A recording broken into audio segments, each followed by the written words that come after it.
Stand by for broadcast. Stand by for broadcast. You're listening to InsideAIR, a behind-the-wire view of the Royal Air Force, its people, technology and operations.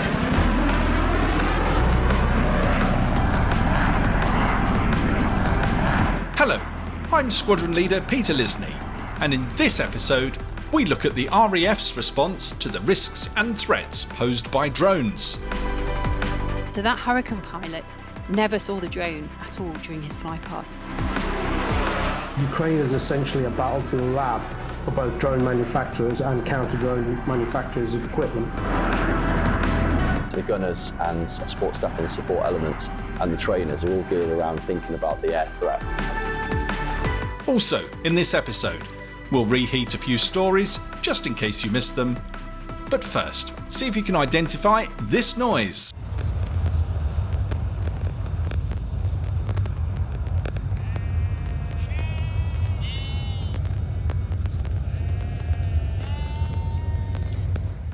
Find out if you're right at the end of this episode. Now, with a potential 900,000 drones operating in UK skies in the near future, and with safety incidents already on the rise for encounters with drones, what does this mean to the Royal Air Force? Our correspondent, Flight Lieutenant Amy Casey, explores drone near misses, air safety, and the future of working with UAVs, or uncrewed air systems, in defence.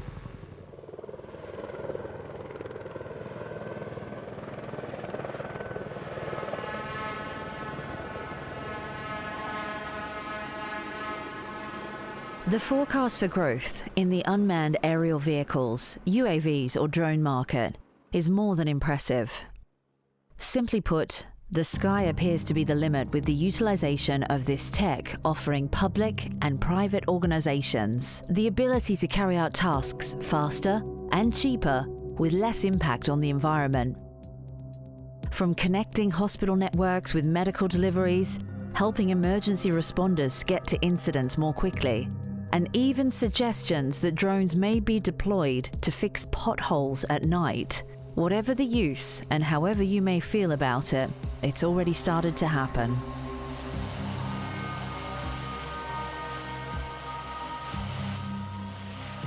A thriving ecosystem of products and services, the UK drone market may surprise you in its size and scope, with figures indicating in excess of 650,000 jobs to be created and an estimated £50 billion contribution to the UK economy by 2030. The figure for drones operating in UK skies in the near future is thought to be more than 900,000. So in an increasingly congested airspace, what does this mean to the Royal Air Force? We've already seen some of the negative impact from irresponsible drone users. In 2018, hundreds of flights were cancelled at Gatwick Airport following reports of drone sightings close to the runway. An expensive one-day closure affected 140,000 passengers and 1,000 flights. It was one of the biggest disruptors of civil aviation. And despite a lengthy police investigation at the cost of nearly £1 million, no culprit was ever found. A recent news headline came to light about a drone pilot who pleaded guilty to endangering the safety of a historic World War II hurricane. The incident happened during a flypast by the RAF's Battle of Britain memorial flight over Buxton Carnival in Derbyshire. At the time, the flight was protected by a short-term airspace restriction which banned all other flying in the area, including drones.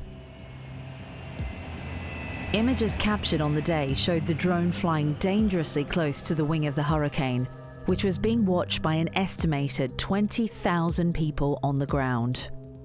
Whilst there was no asset or human damage on this occasion, the incident is one of the most serious seen in the UK with a drone, and the case is one of the first of its kind. Further research into air safety uncovered documentation from the UK's Air Accident Investigation Branch, the AAIB, who have released data to say that drones now account for a quarter of all UK aviation accident reports. The predominant cause of drone accidents was cited as loss of control in flight, usually resulting from the UAV becoming unresponsive to control inputs or displaying an erratic, uncommanded response in flight. How much reliance is the Royal Air Force putting on people to self-educate and follow the laws of drone operation? In an ever-increasing congested airspace, how would the RAF adapt? Trawling through the pros and cons of drones, it raised many questions that I was keen to explore around the legal requirements by the Civil Aviation Authority to be a drone operator and how this is monitored, how the RAF will keep our people and assets safe as the airspace gets busier. Whilst the Buxton air incident wasn't an adversary drone, what if it had been? What is our counter-UAV capacity, and is it robust enough? How will the Royal Air Force work with drone technology and civilian authorities in the future?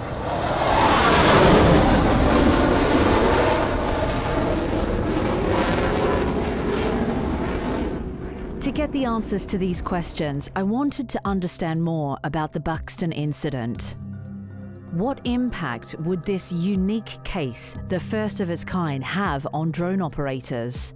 I spoke to Jonathan Nicholson, the Assistant Director at the UK Civil Aviation Authority, to find out more. The actual incident dates back to July 22. It was during the Buxton Festival, and one of the hurricanes from the Battle of Britain Memorial flight was doing a flypast. Now, also worth noting, there were around, the police estimate, 20,000 people on the ground watching this fly past, so a huge crowd as well. And at the flight's request, we put in place, as we do around air shows, other significant things, an airspace restriction. So that means basically for the very short period of time that the fly past is underway, nothing else can fly in that immediate vicinity, and that it includes every kind of aircraft and drones as well, obviously to protect the aircraft doing the fly past, and meaning the pilot can concentrate on the fly past and flying the aircraft and doing their display, and not so much have to worry about anything else that might be going on. Now, unfortunately, for a reason we do not know, a drone pilot chose to fly his drone very, very close to the hurricane. So not only was he breaching the airspace restriction, but the police decided he was so close to the hurricane that actually they were going to bring a charge of endangering the aircraft, which is very rare. So the guy pleaded guilty in magistrates' court to both offences. It was basically somebody flying a drone in an unacceptable manner. And obviously we don't want that to happen. We want to educate people on how they should be flying safely. Was this ignorance? Did this guy not maybe realise that he was endangering human lives as well as an incredibly rare aircraft? Well, I don't believe we've heard from the pilot himself as to what happened. Now, ignorance is no excuse. You know, as we know, these are laws, these are regulations, these are rules. People have to comply with them. We appreciate airspace is complex. You know, those of the forces that operate in UK airspace know it's busy, it's congested, it's complex, but that's not an excuse. There are free websites, free apps that make it very easy for drone users to actually check there and then the airspace they're about to take off into, whether they're allowed to, whether there's any temporary restrictions. So, you know, this restriction was only in place for a very short period of time, but it would have appeared on those apps and those websites that we ask drone users to look at. And if you do the course that we have, the online course, that is a legal requirement for most drone users, it does go into how the airspace works and how to check. So there's not really an excuse. Virtually all drone users, they've got to register with the CAA. They've got to take an online flying test, which helps them understand the safety requirements of what they're actually doing. It's not a toy that they're using. It's an aircraft. How is this being policed then, Jonathan? If we've got people that aren't taking these tests, that aren't adhering to these safety requirements, and you can go online and buy a drone for $50 and put it up in the air. I mean, do we need to get better at policing and making sure that drone pilots understand this is an aircraft they are flying? In the UK, we have just under 300,000 drone Flyer ID people registered with us. So it's a huge number of people. But yes, I mean, there's always more everybody can do. So we run extensive education campaigns. We work with the drone community. We work with sellers of drones. There was a lot of material out there, a lot of engagement. But as you rightly say, it could be anybody at any time buys a drone online and gets it delivered. But again, it's not necessarily an excuse that you didn't know. You should be finding out, and you should be checking what you need to do. There's a huge amount of publicity around drones and what you have to do. In the UK, the police are the enforcing agency, like most rules in this country, and they are the people that do a lot of the investigation, and then the Crown Prosecution Service bring the cases. The police have got a lot more capability and capacity in the past few years, so certainly the message to people who purposefully intend to do something wrong with their drone is there is now a good chance you will be caught. Jonathan Nicholson, Assistant Director at the UK Civil Aviation Authority. But how does the Royal Air Force approach aviation safety, considering the low flying that the military does and the challenges of sharing that airspace with drones? I found out more from Squadron Leader Rebecca Rowlands. I'm Squadron Leader Rebecca Rowlands. I'm a helicopter pilot by background, but I'm currently working in the RAF Safety Centre in the helicopter desk of the flight safety team. So what's your involvement in regard to drones in this role? So as part of that role, I also have responsibility for increasing awareness in the RAF of the risk of mid-air collision between one of our aircraft and a drone. So this involves briefing our personnel on the risk, providing guidance as required, analysis of incidents, and I suppose keeping my finger on the pulse with respect to drone regulatory amendments, the evolving use of drones, and how that may affect our flying. I mean, have you seen this risk increase over the years? I mean, it must have, Rebecca. Yes, it's interesting. So the two types of report that I'm interested in. So our flight safety reports, there's something called an Airprox, which is short for an air proximity report. So if you're flying along and you believe that the safety of your aircraft has been threatened by another aircraft, and you think that there's a real risk of collision, you can put in what's known as an Airprox. So looking at airproxes between military aircraft and drones, we see an increase from around about 2014, when I suppose the market for drones really starts to take off, excuse the pun. We have a peak in 2018, and then we start to see a decline. But unfortunately, in 2020 and 2021, we had the COVID pandemic, so that would have dampened aviation activity in general. So I can't really take any statistical significance from the reports there. But interestingly, our military aircraft and drone Airprox reports from last year, 2022, was almost double that of 2021. So I don't know whether we're plateauing or we'll see an increase in that area. It remains to be seen. But thankfully, they're quite rare events. It's actually quite difficult for our aircrew flying around at low level quite quickly, navigating, managing radios, mission systems, aircraft systems to spot drones.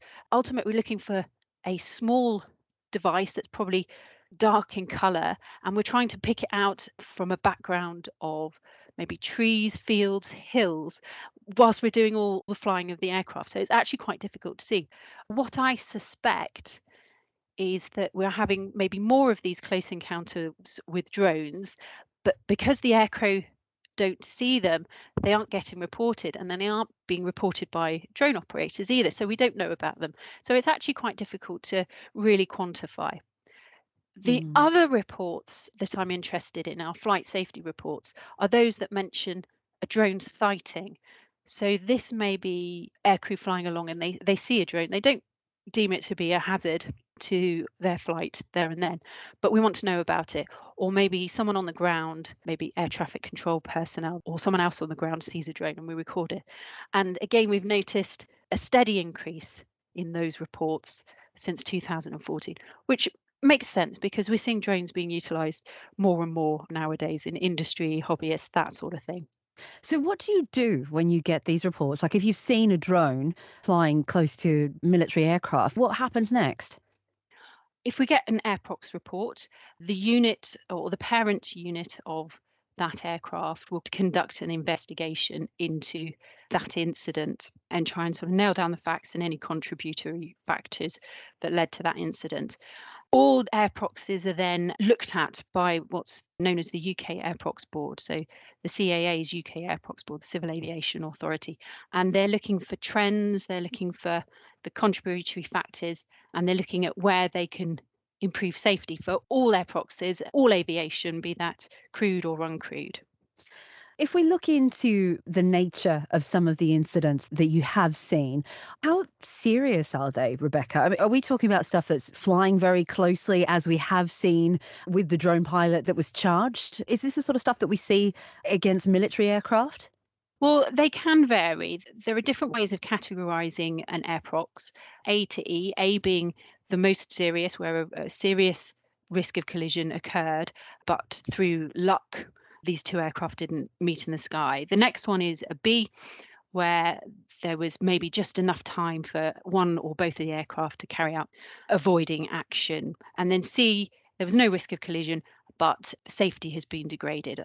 In terms of military aircraft and drone encounters, we're seeing sort of a mixture of Bs and Cs there. So the UK Airprox Board has looked at it and gone, okay, in these incidents, safety has been degraded. And then in a few of them, we've got that higher, more serious risk-bearing airprox of a B.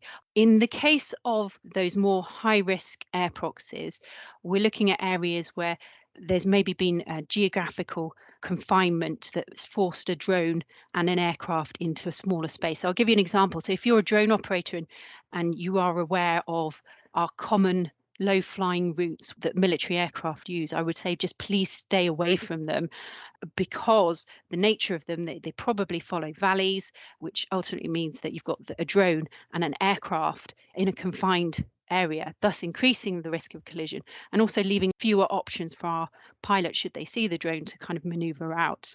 Equally, it gives them even less of a chance of spotting that drone, because they probably follow that meandering valleys and it would present a late spot. So drone flyers can fly their drone up to 400 feet above the ground, keeping it in visual sight at all times. And the regulations don't require you as the drone pilot to notify or anyone of your flight, or maybe speak to anyone, maybe in a local air traffic control unit, that sort of thing at all. So I'll come to that in a bit. It's also important to mention at this point that you, as a drone flyer, you can't fly your drone above 400 feet unless you have permission from the CAA. So the 0 to 400 foot operating band or airspace was specifically chosen to keep drone flights and drones separate from most of the other aircraft that will be flying in our skies, which can't go below 500 feet unless landing or taking off, clearly. However, military aviation is the exception to that 500 foot rule. So we regularly conduct low flying training below 400 feet in areas that cover the whole of the country. And that includes most of our different types of aircraft, so fast jets, which could potentially be doing around 400 knots at sort of 250 feet and lower. Our big heavy transport aircraft, such as the Hercules or the Atlas. And of course, our helicopters. So they'll be doing sort of 120, 150 knots down at 100 feet. And often helicopters have been cleared to ground level so that they can practice essential flying skills that you use in operations. So now we have two groups of air users who are using, and legitimately, I will stress that, legitimately, the same band of air. And apart from visually acquiring each other, so seeing each other, spotting each other, we have no additional mandated way of knowing about each other's presence in advance, which will be quite useful for us, because actually it's really difficult to spot a drone. And that's demonstrated by the incident with the hurricane last year. So that hurricane pilot never saw the drone at all during his fly past. And it was only when pictures of photographs from a spectator on the ground that emerged after the event did we realise that this incident had happened. Another element of the drone regulations is flight restriction zones, FRZs. So an FRZ is a cylinder around an RAF base. They're also around other protected airfields like airports, maybe heliports, and it has a radius of 2.5 nautical miles, and it extends from the ground up to 2,000 feet. It also consists of a runway approach and departure buffer, so a rectangle 1 by 5 kilometres, sort of on the end of each of the airfield's runways, and that goes up to 2,000 feet. it is illegal to fly your drone in an FRZ without permission from the FRZ owner. So if you think about those dimensions, that prohibits quite a significant area for drone flying. But you may be able to fly your drone in that area if you get permission from either air traffic control or the airfield ops or whoever controls the FRZ. So in the case of RAF bases, you can find the relevant contact details on the RAF website. So if you look under stations, find the station that you wish to fly near, look under their flying information, and there'll be something about drones. If personnel see a drone flying in close proximity to an RAF base, what would you advise we do? Well, I'd advise you contact that RAF station. If you go onto the website under flying information drones, there'll be some contact details.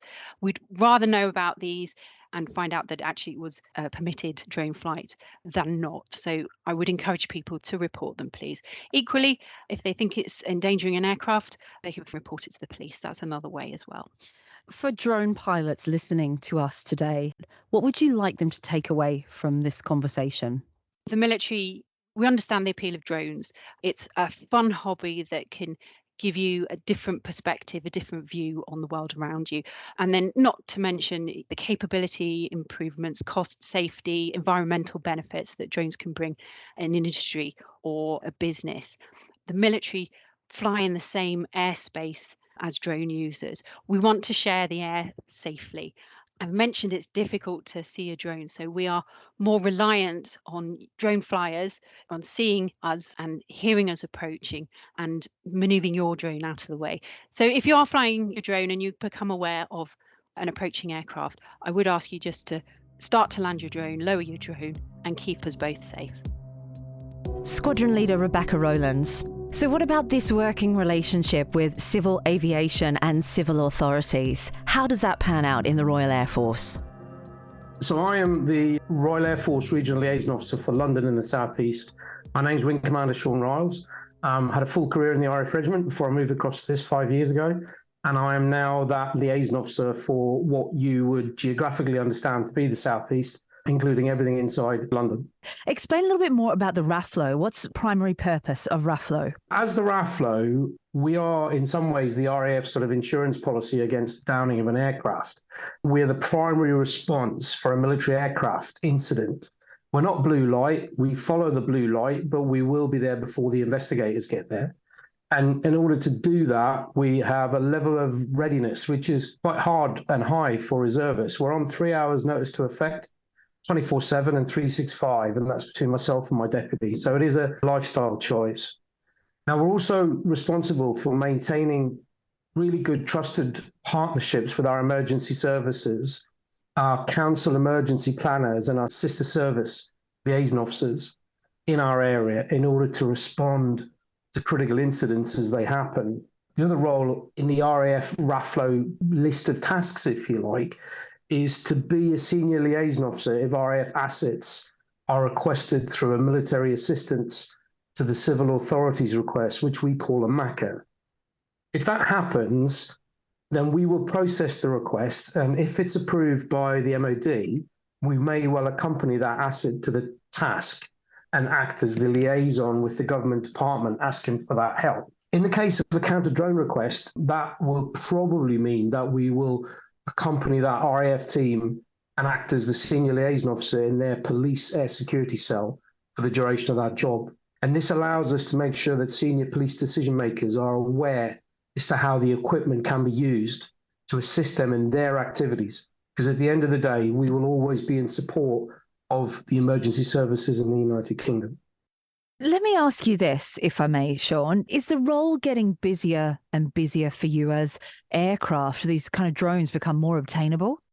The UK authorities are very much aware of the threat from nuisance or nefarious drones, and they have a suite of responses available to them to deal with it.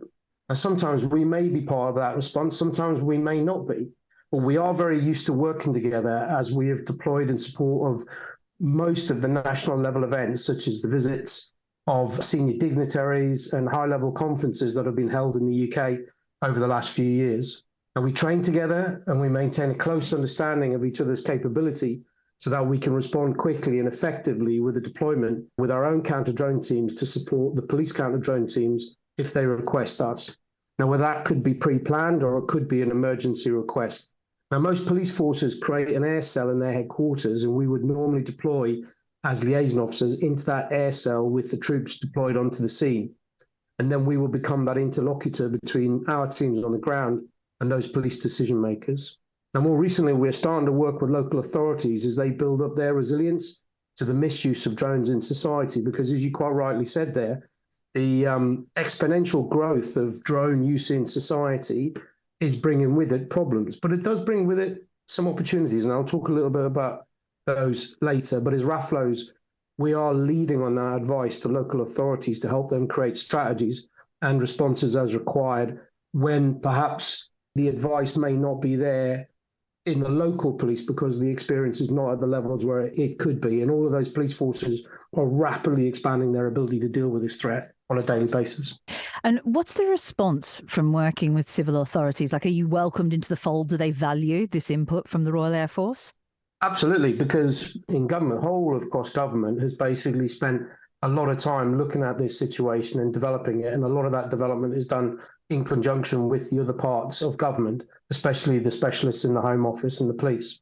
Let's have a look at how we're keeping up with this advancement in technology. I mean, you've touched on it a little bit there, but as it's rapidly changing and probably one of the fastest changing areas that we see as far as airborne assets, I think that's probably a pretty fair kind of statement. How are we keeping up with this advancement in technology? Yeah, it's a good question. And both drone and counter-drone tech is advancing extremely rapidly, as you said. But I would say to you that a large part of that expansion is a result of the activities with small drones in Ukraine at the moment. Ukraine is essentially a battlefield lab for both drone manufacturers and counter-drone manufacturers of equipment. Now, we use a term that we call the second drone age, which is really a response to the exponential misuse of drones since the Gatwick incident, to which we deployed. Because of Ukraine, we're arguably drifting into the third drone age, where threats and counter-threats are being discovered and then countered literally within weeks of their discovery, rather than the years and months in the previous years of drone and counter-drone development. There's a proliferation of bad drone use around the globe as they become more ubiquitous, and with that comes the copycat culture from the mountain of drone-related content on social media. So in some ways, it's a bit of a perfect storm, really, because we've had a lot of terrorist use of drones in places like Syria, Iraq, Yemen, and Libya, from which lessons were learned that were then taken into the Ukraine scenario. And then there's the advancement of the good drone use in terms of technology, racing drone technology, and it's all coming together on the battlefields of Ukraine. And as a result, I really do believe that we're probably drifting now into what we could call the third drone age. And because those drones are more omnipresent than ever before, it's really important to state, and I really, really want to push this, it's only right that society looks for ways to maximize the good drone use, such as what we saw during the pandemic with pharmaceuticals delivery to remote locations and the increased use of drones in search and rescue missions. But with any good tech comes the unfortunate byproduct of it being used for nefarious use. And as a result, we're arguably playing constant catch-up with the bad folk who seek to use the small drone as their weapon of choice, even if it's just to spy on us or to try and steal our data. More technical and arguably more lethal modifications are where the real challenge is with the mitigation. But thankfully, we've got dedicated and very capable teams doing that bit for us. What we do maintain as a high priority is the sharing of that best practice with other government departments, such as the Home Office. And as a result, we work closely with all their counter-drone specialists, and we're very quick to share intelligence as it appears. Now, let's talk about this in real life. Operations and different MACAs that you've supported. Talk me through those and also how you've used drone and counter-drone technology. So my first deployment was on the major incident at Gatwick in 2018, where we flew the team and the equipment in, and then I became the liaison officer in the Police Gold and the Police Silver HQs. I was then at Heathrow shortly afterwards, after we saw some copycat activity up there. Very quickly became an organic part of the Met Police's team for planning for state visits and major national events. And as a result, myself or other RAFLOs have been involved in all of the counter-drone deployments where the RAF system has been put into play in that liaison role. Now, before Christmas specifically as well, this sort of culminated where I was in Qatar as a UK government advisor to the Qatari government for their preparations for the World Cup. It was a very, very unique challenge, a large footprint to deal with in every way, and thankfully nothing major occurred with the bad use of drones during that tournament. We've touched on the sky getting busier. I mean, people are gifting drones to kids and all sorts of stuff now. So as the sky gets busier, how do we adapt? So this is a really good question, Amy, and it probably gets to the heart of the issue for me. The best way to look at the drone issue is to not look at it as a problem, but in fact embrace this democratization of low-level airspace, which is coming as an opportunity. And this may appear counterintuitive, but if we think about it, by creating opportunities in the drone space, it will push its own self-regulation much more effectively than any enforced regulation. Capitalism and the positive use of drone technology will be much more effective in driving both safety and security features in future drones. And the answer really probably lies in smart cities and all of the technology that has been built into the development of our cities, where we will see drone superhighways and an enforced remote identification system that quickly identifies the rogue or the bad drone from the crowd. However, let's be honest with ourselves, with all the technology, there will always be an ability to work around it, and the bad folk will always look for those ways. I firmly believe that the majority of users of low-level airspace are commercially benefiting from its use, then the wrongdoing should be easier to spot. I'll give you an example. We have a radio-controlled helicopter school near one of our RAF airfields, and this chap is by far the best detection system we have near the airfield, as he will spot illegal drone use and be the first person to report it effectively to us. And that's reporting it effectively, which is just as important as just telling us it's there, but giving us the real details of what he's seeing and where it is and what it's doing, and to the police at the same time, so that we can intercept this thing in real time. Really good example of where positive use can be beneficial to us. So one of the things that I do when I'm working with people and I'm helping people understand this problem is I do some myth busting, because there is some pretty incredible imagery out there that those that are not in the know could be possibly hoodwinked under thinking these drones are capable of doing. A quick Google search on social media and you'll see videos of drones with very large machine guns that would be physically impossible to fly, or they're carrying chainsaws or other kinds of hyped up capabilities. We need to stay realistic and pragmatic and factual with what we know is possible versus what our limbic brain and YouTube might otherwise try to convince us of. But what is true is that our children will more easily associate small drones with pizzas and parcels than panic, like we do at my age most of the time. You've mentioned the third drone age. And when we look at lessons learned from Ukraine, what has surprised you about drone use during this conflict? I think the thing that has surprised most people in the drone space is the continued innovation and ingenuity that is being used to either use drones for good or use drones for bad. Very early on in the conflict, there was a camera on the top of a tower in Kiev Square, the main square. And when the communications were cut off, they basically flew a drone with a large sign on it onto that World Wide Web camera in order to get a message out. And I just think it's that level of ingenuity, which has been used on both sides, to be fair. You know, both sides are using it for good, for bad, but the developments that are coming out of Ukraine are quite incredible, not least of which the simplest of ideas through to the more sophisticated tech changes that are coming out when you start to looking at counter-drone and the possible effectiveness of swarming, etc. Explain to me swarming. What does that mean? Well, swarming is greatly misunderstood. It is obviously the multiple use of drones, but it's also something that we probably just need to be a bit careful of to try and explain as well, because various iterations of how swarming is described will talk about either the synchronized usage of drones, which is essentially what you would see with your light displays if you Google them on YouTube, as opposed to the more sophisticated real concept of swarming, which is where the mother drone will do everything it can to protect itself, and then the swarm will follow the mother drone's behavior in order to protect itself. And that's when you're getting into very, very developed technology. Just take the analogy of the bees and the queen bee and everything that goes on around that. But there's still a lot of work to be done in that area, both from a positive use of it and from countering the negative use of it. Is there anything that surprised you? I mean, you're obviously very learned when it comes to this kind of technology, but what's something that might surprise us in regard to drones? Well, I think the most interesting thing for me is the concept of remotely piloted aircraft really is not that new. Remote airborne threats have been around since, we think 1849 was the first real recorded use of it, when the Austrians decided to use fire balloons with timed charges on them to try and attack Venice. Unfortunately, in that case, the wind went against them, but the reality is it was arguably a swarm drone attack in a very crude way.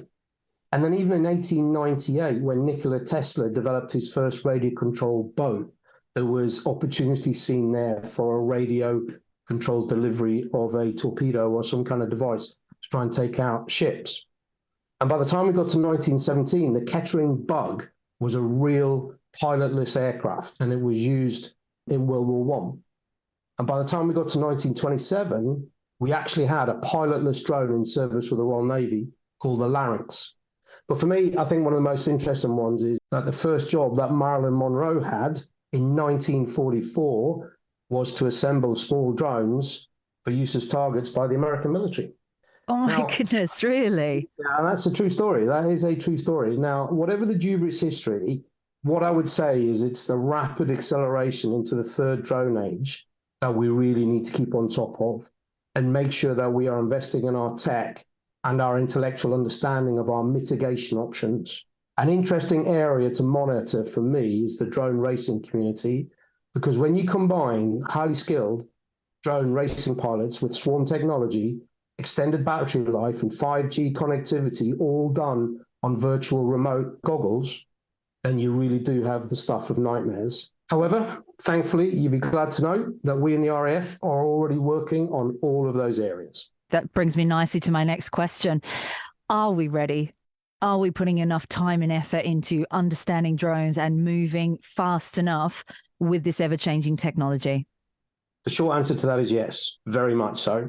We've got a wide cohort across all the three services where information is shared quickly. The cross-government work is very effective, very rapid. And because we're working in theatres like the World Cup, and we're working along organisations like Interpol and other governments in Europe quite closely through the NATO framework, frankly, when something is learned, it is shared. And once it's shared, it's countered, or at least the attempts to begin, the mitigation work begins. So the minute a threat is identified, it's put up on the board and it's identified as something to then be worked against. So yes, I feel we are, to be frank. Wing Commander Sean Riles. So how is this kit being used? What troops are using it? And what does the day-to-day look like for counter UAV within the Royal Air Force? Flying Officer Hudson, I'm Officer Commanding of the Left Division on 63 Squadron, which is also known as the King's Colour Squadron. The drone threat has been growing over a number of years, and the regiment is now standing up to provide protection against drone threats for the Royal Air Force, kind of going back to our original role of air defence and the protection of air bases, both in the UK and abroad as well. It's quite new technology, and like you say, the regiment has had to adapt to be able to counter this kind of threats. What changes have you seen in your time of service? So a lot of the changes I've seen just in the last really sort of 3 or 4 years have been around how we've structured ourselves. So previous podcasts that you've seen around the Combat and Readiness Force, which is a lot about how we structure ourselves from the top down and bottom up. But really on just sort of the day-to-day is how we introduce simulated threats within exercise environments, and also the training that we conduct within any given year in order to prepare ourselves for the task lines and for the operational output that's requested from us as well. Very interesting from an outsider looking in, how you're training your guys to counter this threat.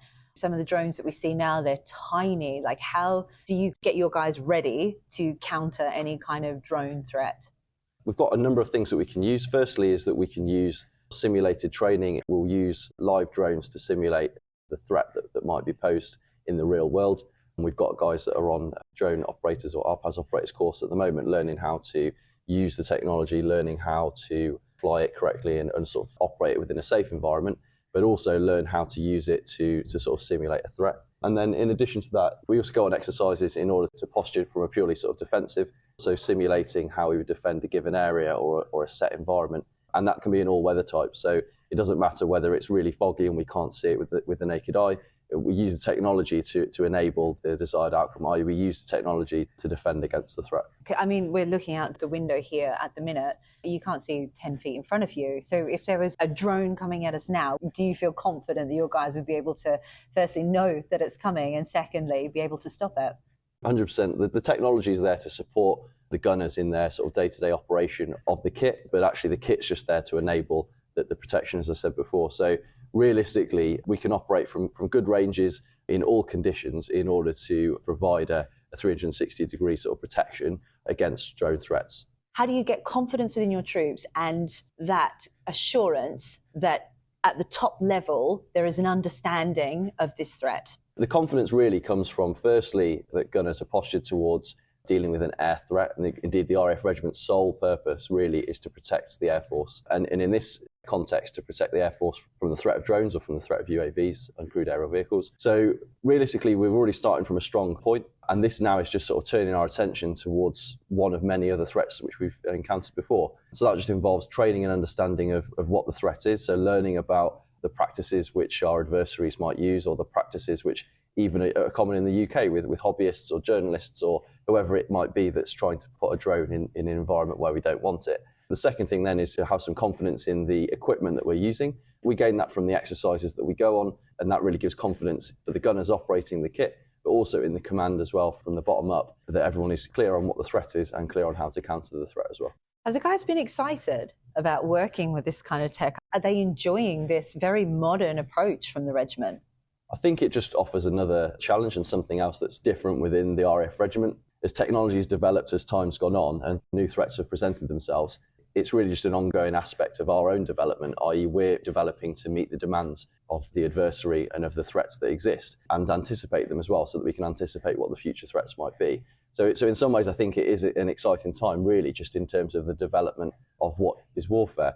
And you can see that all over the world. And the gunners, I think, are excited to be a part of what is a sort of growth industry in terms of defence of threats. What's your first thoughts when it comes to training troops in regard to using technology like this? It was new for us as well, from us understanding it from a command element. Being a relatively new flight commander myself as well, there's been a lot for me to try and understand, but all of it kind of hooks around a mixture of things. So the training that we were already given during our sort of phase 2 and phase 3 training courses, but also it already complements the skill sets that we're already geared towards, retaining that air-mindedness and thinking about the air threats. And that's kind of been the main thing, really. So the gunners and support staff and the support elements and the trainers are all geared around thinking about the air threat. And it's really down to them and the way that they're able to apply their existing skill set, which is what makes it successful. It's been really good to see that regardless of the kit that we're given and the environment which we're being asked to use the kit, whether that's sort of Maca taskings or other taskings as well, that we've been able to turn our hand to it. It's a testament to the gunners that they're able to refocus skills of what is traditionally sort of combat skills in the field environment to then sort of reposture towards the air threat. So regardless of the kit that we're given to perform the task, it's really the people are the thing that operate it, and therefore they're the key player, if you like, in terms of making the task or the operation a success. I'm Gunner Buckland on 63 Squadron, RF Regiment, RF Norfolk. The day-to-day working with UAV technology, what does that look like for you? So I was deployed on the G7 Summit, which was down in St Ives in Cornwall, and it consisted of working with the police and obviously our system being there as well. So when dignitaries are coming in and out, we was protecting their aircrafts coming in from any counter UAVs or anything else in the airspace, so we can pass it on to the police and they can get rid of the threat. And how did that feel, walking into that kind of ops room environment, and there's loads of police and there's loads of other services and forces and all that sort of stuff? How did you feel rolling in there and setting up your kit? Quite proud to be there, because not many people knew who we were when we first got there until we started explaining to them. And then they started to realise what we was there to do and to help them out, so they were kind of happy that we was there as well. So it was very well received, the working relationship? Yeah, it was. So what did you actually do? You set up your kit, take me from there. So got there, set up the kit in the morning, and then obviously we started setting the everything else up in the ops room, so all the wires and everything coming in, setting up the computer system. And then started running through the kit, going out and doing daily checks on the kit, making sure the kit's all up in place, making sure it's not unbalanced, in the right place where it should be.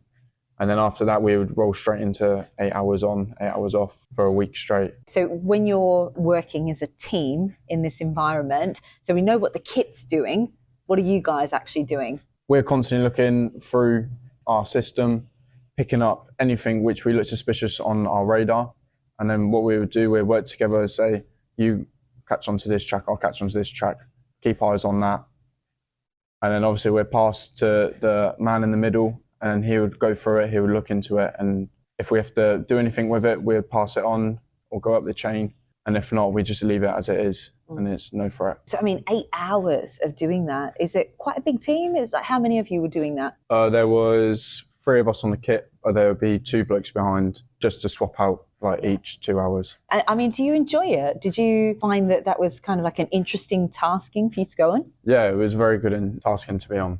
Yeah. Very good. I enjoyed it a lot. And when you see these incredibly famous people that are arriving at these locations and it's down to you that they're being looked after, I mean, no pressure. Did you feel any of that? A little bit at first, but when they kept coming in and out, it would kind of got pretty normal. So just business as usual for the regiment? Yeah, exactly. Looking over the rapid move in drone technology in the last 10 years, and as the price of electronics falls, intelligence increases, and the tech gets smarter, one thing is certain: be it an asset or adversary, the relationship with the RAF and drones is now so intertwined and conjugated that the tech will always be part of our daily operations.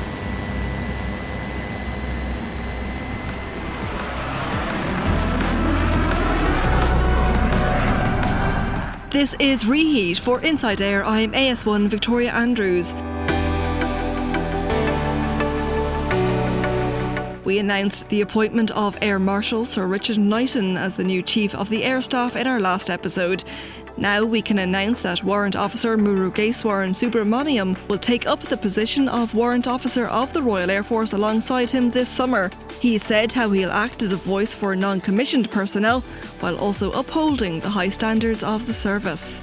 Elsewhere, Belgium and the United Kingdom have signed a Memorandum of Understanding to enable close cooperation and future collaboration on their MQ-9B programmes, better known as Protector in the UK. The arrangements will cover all programme areas, including certification and airworthiness, training, sustainment and future capability enhancements.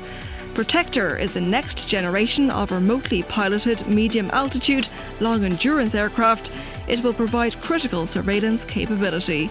A technical evaluation is taking place to identify the benefit and accuracy of drone technology in support of aircraft engineering tasks.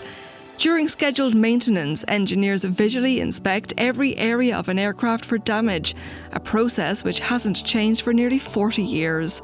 The drone can carry out the same survey in a fraction of the time, and means engineers no longer need to work at height for long periods of time. At RAF Akrotiri, helicopter support to British Forces Cyprus has transferred from the Griffin to the Puma Mark II. Since 2003, the Griffin has been an integral part of the capabilities supporting joint UK-Cyprus training and military exercises, while also undertaking emergency response and firefighting duties. The Puma team will take over these same capabilities. That's Reheat on InsideAIR.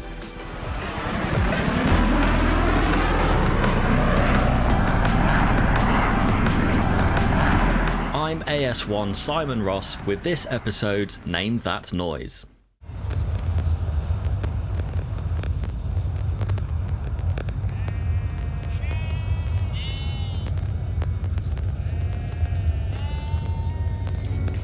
That was the sound of radar interference at RAF Fylingdales. RAF Fylingdales was designed and built by the Radio Corporation of America, and the station became operational on the 17th of September 1963. Later this year, they will be marking 60 years of unceasing space operations from their spot of the North Yorkshire Moors. The crackling sounds that you can hear is the interference from the solid-state phased array radar. It's the only three-faced radar providing 360-degree coverage within the US-led space surveillance network. This radar can detect objects the size of a drinks can up to 3,000 miles into space, and in the background is the roar of the power station that supplies the radar. The recordings were made for the Fylingdales Archive, an online archive resource that charts the history of RAF Fylingdales through photographs, films, and pieces of machinery and equipment.